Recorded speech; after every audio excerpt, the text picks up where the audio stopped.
안녕하세요, 심야켄입니다. 요즘에 인친이라는 말을 많이 쓰잖아요. 인스타 해시태그에서도 어렵지 않게 발견할 수 있습니다. 인스타 친구, 인터넷 친구, 이런 의미로 통합니다. 생각해보면 요즘에는 넷상 만남이나 넷상 채팅 등 익명의 사람들과 접촉이 굉장히 자연스럽고 또 분위기 자체가 꽤 프리해지고 유해진 것 같습니다. 몇 년 전만 해도 익명 채팅을 한다던가 어플이나 인터넷을 통해 누군가를 만난다는 건 어쩌면 부끄럽고 소수의 사람들만 이용해 왔습니다. 사실 익명의 사람들과 연락을 주고받는 시스템은 인터넷이 등장한 직후에 바로 생겨났습니다. 이런 것들이 사람들의 심리가 아닐까 싶습니다. 요즘도 마찬가지로 랜덤 채팅을 할 수 있는 수많은 앱과 서비스가 있습니다. 그 중에서도 가장 비중이 큰 앱은 카카오톡의 오픈 채팅 서비스입니다. 지금은 보통 이 오픈 채팅을 이용하여 특정 모임의 방을 개설하는 데 많이 사용됩니다. 링크에 접속하면 바로 초대가 될 뿐더러 흔히 방장이라고 하는 관리자가 방 멤버를 관리하는 데 용이하죠. 스터디나 동아리부터 시작해서 학교 톡방, 게임 취미 등 수많은 유형의 톡방이 있고 제각각 목적도 다릅니다. 저 역시 한때 오픈 카톡에 빠져 살았습니다. 그러면서 다양한 사람들을 많이 만났습니다. 오늘 저는 위처럼 공적인 목적의 오픈 채팅이 아닌 개인적이고 사적인 목적의 오픈 채팅에 대해서 이야기해 보려고 합니다. 카카오톡 오픈 채팅에서는 목적이 있는 방을 만들어 이용할 수도 있지만 저는 1대1 대화를 많이 했습니다. 제가 방을 만들어 놓고 저를 소개하면 다른 사람이 저에게 방을 오기도 하고 제가 다른 사람들이 만들어 놓은 방에 들어가기도 합니다. 처음 대화를 나눌 때부터 이미 사람들의 유형도 다르고 그때부터 경쟁이 시작된다고 생각합니다. 이러한 랜덤 채팅이나 어플 만남을 하는 사람들의 목적은 꽤 다양합니다. 가장 근본적으로는 친구를 사귀고 싶은 마음이 가장 크겠죠. 현실에서 친구를 사귀는데 어려움을 겪는 사람들이 꽤 있습니다.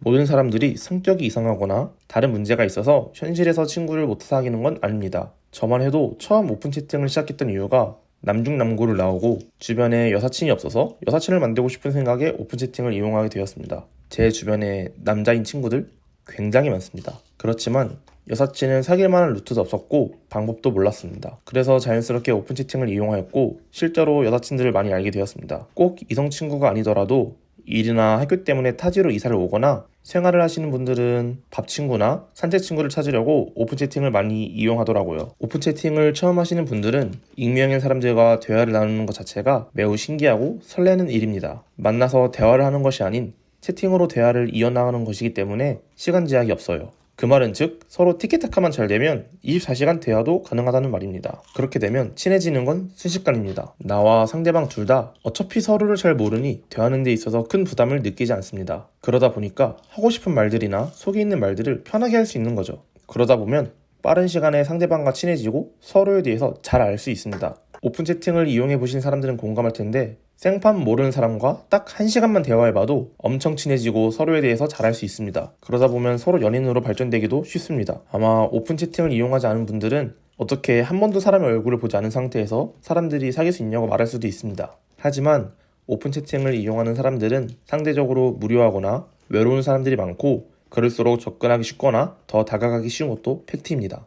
물론 오프 채팅에서 만나서 실제로 만나고 건강하게 잘 사귈 수도 있습니다. 그렇지만 아닌 경우가 더 많습니다. 예를 들어서 오픈 채팅에서 만난 여성분과 썸을 타고 있다고 쳐봅시다. 그 여성분 오픈 채팅 1대1 대화방에는 이미 수많은 사람들에게 카톡이 와 있을 확률이 매우 높고 저는 그 많은 사람들 중 한 명일 뿐입니다. 또 넷상 만남의 장점이나 단점인데 서로 끊어내기 매우 쉽다는 것입니다. 난 분명 상대와 친해지고 서로에 대해서 잘 안다고 생각했는데 영문도 모른 채 상대가 답장을 안 하거나 대화를 끊어내는 경우가 허다합니다. 오픈 채팅 초심자면 이런 상황을 어쩌면 상처받을 수도 있고 허탈한 감정마저 들 수도 있습니다. 그렇지만 오픈 채팅에 고인물이 된다면 이런 감정조차 무뎌지게 됩니다. 자칫하면 익명의 만남의 관계가 너무 가벼워질 수도 있을 것 같아요. 게다가 익명이라는 가면을 악용하는 상황이 매우 많습니다. 요즘은 내 실제 친구가 SNS에 자기 사진을 올리면 다른 사람들은 구별 못하는 시대인데 나를 아무도 모르는 익명의 세계는 어떻겠습니까? 나이, 성별, 직업, 심지어 얼굴까지 도용해 새로운 누군가를 창조해낼 수 있습니다.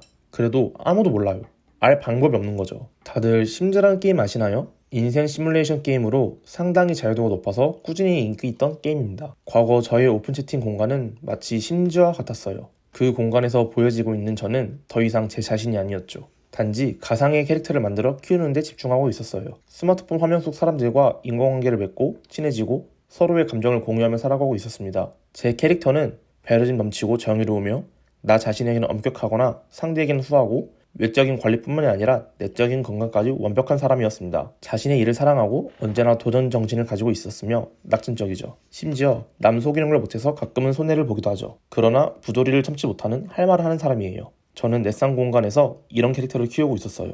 신뢰라는 스탯도 많이 올렸습니다. 심지어 얼굴도 잘생겼습니다. 세상에 이렇게 완벽한 인격을 가진 사람이 얼마나 될까요? 그러나 인터넷 공간에선 레드오션입니다. 다양한 사람들과 소통하고 많은 사람들이 저에게 관심을 가져준다는 것은 정말 흥분되는 일이에요. 그렇지만 저는 어느 순간 그것이 중독이 되었고 더 많은 관심과 다채로운 대화거리를 위해 제 자신의 인생을 과장해 나가기 시작했습니다. 왜냐하면 나와 오픈 채팅으로 대화하고 있는 상대방은 나 말고도 수많은 사람들과 대화를 하고 있을 것이고 그 경쟁에서 이겨내려면 그들과 다른 무언가를 어필해야만 했습니다. 내가 더 나은 사람이라는 걸 증명하기 위해서 계속 스스로를 과장하고 꾸며내는 거죠. 처음엔 약간의 재미를 주고자 별 생각 없이 한 것들이 점차 익숙해져 갔고 정신 차려보니 넷상에서는 제 자신이 아닌 제가 만들어낸 가상의 캐릭터가 살고 있더라고요. 물론 저의 신상이나 신분, 외적인 것들에 대해서 속인 적은 단 한 번도 없어요. 그렇지만 그곳에서의 전 제 자신의 내적인 요소를 조금 더 건강하고 깨어있는 선한 사람으로 만들었습니다. 어느 순간부터 게임 속 캐릭터를 선택하는 것처럼 가면을 바꿔가며 상황에 따라서 제 성격을 변화시킬 수 있었어요. 이럴수록 현실의 저는 더욱더 찌그러지고 썩어나고 있었죠. 오프 채팅 공간에서 활동을 오래 하다 보니 많은 사람들을 만날 수 있었어요. 실제로 소중한 연인들을 맺기도 하였죠. 하지만 그 사람들에게조차 100%의 제 모습을 보여주진 못했던 것 같아요.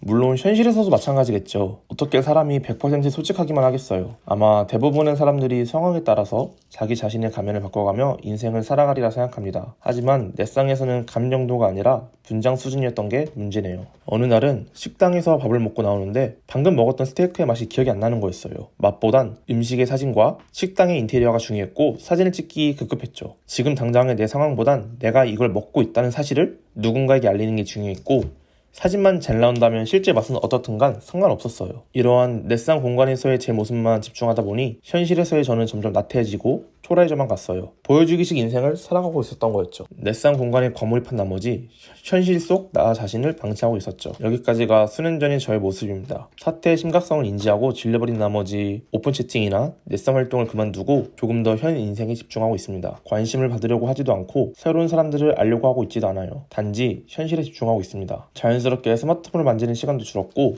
하루하루를 조금 더 의미 있게 살고 있습니다. 그렇지만 요즘 한 가지 딜레마가 생겼습니다. 최근 SNS 서비스의 대중화와 코로나19가 합세하여 우리 삶에서 인터넷상 커뮤니티는 많은 영향을 차지하게 되었습니다. 몇 년 전만 해도 오픈 카톡이나 인터넷 공간에서 사람들을 만난다는 건 떳떳하지 않다는 느낌이 많았는데 요즘은 소개팅도 어플로 많이 하고 사람들도 많은 커뮤니티를 통해 정보와 경험을 공유하고 활동하는 것 같아요. 이런 게 SNS나 넷상 만남의 순 기능이지 않을까 싶습니다. 변화는 필연적이고 우리는 수많은 미디어 속에 살아가고 있습니다. 지금 이 순간에도 무수한 정보들이 쏟아지고 있죠. 우리는 무엇이 진짜고 가짜인지 구별해야 합니다. 나중에는 분명히 구별할 수 없는 시대가 올 것입니다. 우리는 비평하고 구분할 수 있는 눈이 필요합니다. 이러한 서비스와 인터넷 미디어들이 생긴 지 얼마 되지 않아서 많은 시행착오가 있고 딜레마가 있겠지만 여러분들도 여러분들만의 윤리나 가치관을 성립하셨으면 좋겠습니다. 저 역시도 빠르게 변화하는 미디어 속에 제 스스로의 가치관을 성립하고 변화하고 있는 중입니다. 그럼 시청해주셔서 감사합니다. 다음 영상에서 뵙겠습니다.